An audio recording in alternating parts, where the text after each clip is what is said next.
Le pouvoir de délivrer de Charles Spurgeon.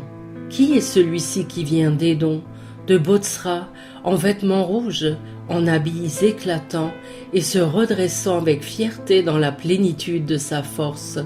C'est moi qui ai promis le salut, qui ai le pouvoir de délivrer.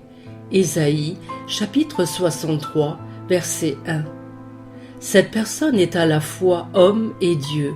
Nous l'appelons le Rédempteur, Jésus-Christ notre Sauveur. Il a participé avec le Père à tous les actes de la puissance divine.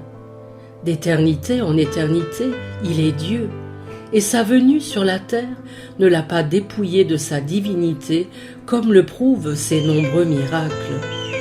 Que veut dire qu'il a le pouvoir de délivrer? On pense en général qu'il s'agit de la délivrance de l'enfer. Il est vrai que Christ délivre les hommes du châtiment, de leur culpabilité. Il est vrai qu'il efface les péchés et que Dieu passe par-dessus les iniquités du reste de son peuple en vertu de son sang et de l'expiation.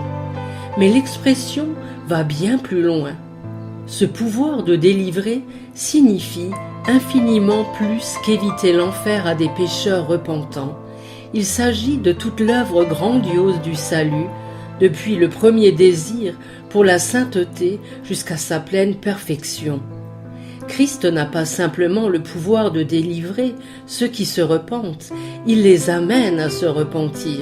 Son œuvre ne se limite pas à amener au ciel ceux qui croient, il leur donne un nouveau cœur et forge la foi en eux.